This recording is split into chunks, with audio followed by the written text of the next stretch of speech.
today we're going to be talking about these 7 common mistakes first-time home buyer make and what you need to do to avoid them. Okay, so let's get to it.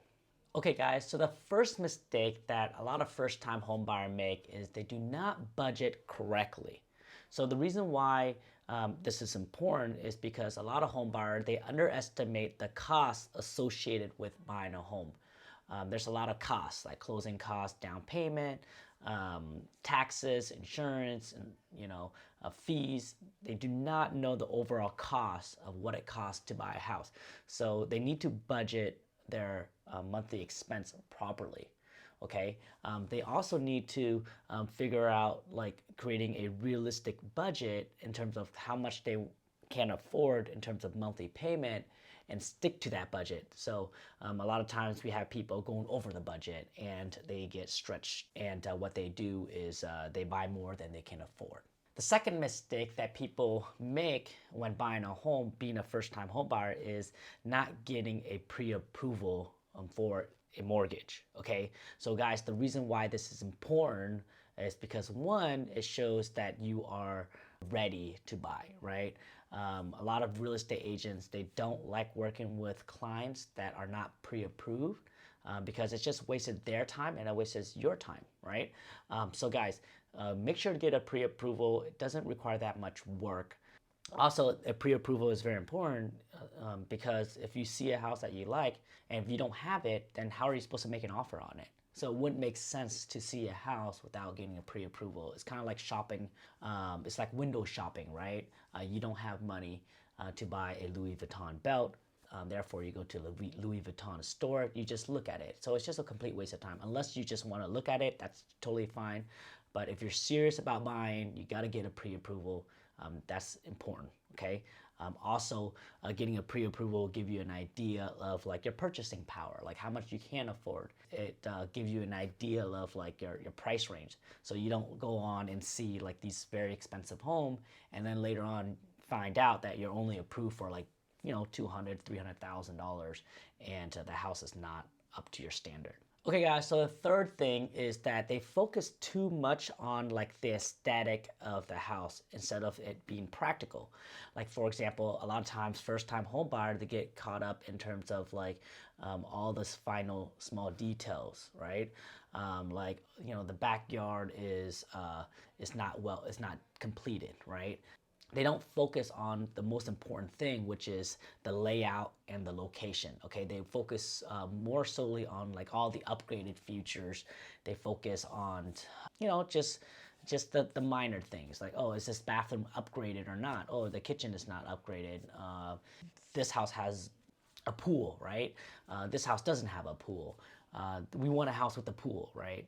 So just focus on more of like the layout and the location in the beginning, so it'll make it more practical, right? So it's just don't go over the top when it comes to buying, all right? Okay, so the fourth mistake is that they are not aware of the home buying process. So for example, a lot of times people, they don't know like what the process is, right? So first you get a pre-approval, then you shop around for a house, then you make an offer on a house, then you do an inspection, the lender comes in, they make sure that the lender comes in. So understanding like the lending side also as well is very important, right? There's finding the house is the easy part, but making sure the loan goes through and it's smooth, it's very hard and very important, right?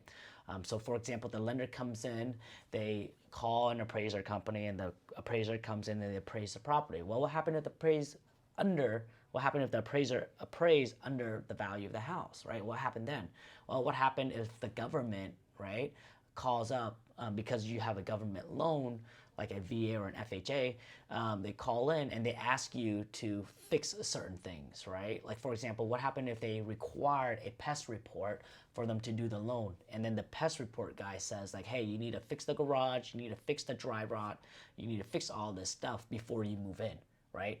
So they don't understand the process, the complexity of that, and toward the end of the closing table, for example, during escrow, like when it's time for recording, they don't understand that there's a lot of moving pieces in order for the house to close, right? The lender have to send the money, escrow company have to make sure that tax people has everything that they need, everybody's paid off, there's no lien on the house, right? If the seller have the ability to sell, if the buyer is not married and there's no other there's no marriage or deed that is required for them to sign, so there's a lot of moving pieces, a lot of people that's involved, and sometimes people move at their pace, and in order for the next phase of the process to work, the first phase have to work. So if one person is holding back kind of like the process, then it could delay the whole moving process. So it's very important that you find a really good agent that explain to you all the final details when it comes to buying. So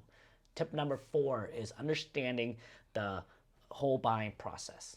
The 5th step is not preparing for a home inspection.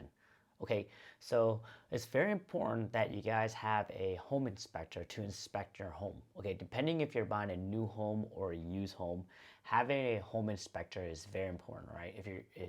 The reason why is that you are actually knowing what you're getting, right? For example, if you're buying a used home, you know all the things that's wrong with the house. You can do the repairs. In fact, a home inspection is very good because this is part of the negotiation process also as well with the seller, right? So for example, if you're buying a home that is used, right, you can't ask for them to repair it or ask them to reduce the price of the home, okay? When it comes to new constructions, the process is a little different. With new constructions, if you do hire a home inspector, I mean, a lot of new construction, they have a 1-year warranty for a lot of like the appliances, the fit and finish, and they have a 10-year structural warranty. So new construction is a little different, but when you're buying a resale home, get a home inspector. That is one of the common mistakes that most people don't do, and use it as a leverage to negotiate the price down. Use it as an opportunity for you to know what you're actually getting, so then you don't buy a house that has a major repair and will cost you hundreds and hundreds of $1,000s fixing. Okay, probably not 100, maybe like a couple of thousands, 10 to 20, 30, 40,000. But it's cash, right? You have to like spend your own money cash to fix it or bust out your credit card. So anyways, get a home inspection, guys. Okay, guys, so the 6th step is not thinking long term. So guys, a lot of clients, a lot of buyers, right, they don't think long term. So for example, when you buy a house, you gotta have multiple use with the house, right? Let's just say if it's easy to commute to work, right? What about the school, right? What if it's a single level or 2 level? Like what if I'm going older, right? You gotta think long term, guys. What shopping area? Like, is there a Costco nearby? Because I like to go to Costco. Or is there a Walmart nearby? I love going to Walmart or a Target. Or is there a movie theater next door, right? Think long term, guys. Like, am I gonna stay here and commit to this job for 7 years, right? Don't just think about the house. Think about the career. Think about the area. Like, are you committed to the area for a long time, right? For at least minimum of 5 to 7 years. It's a marriage, guys. It's a marriage, okay? But you have to think long term when you're buying a house, okay? That's one of the most important things. The mistake number 7 is they don't ask for help, okay? So a lot of the first-time home buyer, they go on the internet and they look around and they are hesitant to ask for help, right? Guys, there's a whole bunch of resource out there. There's a whole bunch of people out there that you can connect that can help you walk through the home buying process, okay? It's not super hard. They can connect you with a really good lender that can help you save thousands and thousands of dollars. They can help you connect you with a credit repair company that can actually boost your credit score quickly, that can get you a better rate, that can still save you thousands and thousands of dollars. They can help you find incentive programs that can help you pay closing costs, grant programs, and all that fun stuff, guys. So make sure to ask for help, guys. Reach out to people, talk to people. It's like, hey, any programs out there that can help me save a ton of money? What's your plan on how you can help us make it happen? Okay, so make sure ask for help. Okay, guys, so there you have it, the 7 common mistake first-time home buyer make. So guys, if you like this type of stuff, don't forget to like and subscribe to our channel. I would say that in conclusion, the most important one out of all of this is, I would say, I don't know, what do you guys think is the most important? I personally think you gotta know your budget, right? You gotta know like how much you can spend on a house, okay? And also not only your budget, but also do a forecast of what you can afford in the future. Okay, so anyways, this is James, the Fam Real Estate Group. Hopefully you guys like this type of content. Don't forget to like and subscribe to our channel. If you guys are in the market looking to buy, sell, or invest, don't forget to reach out to us. We'd love to help you guys out. Go with buywithfam.com to book an appointment with us. Anyways, peace and love, guys.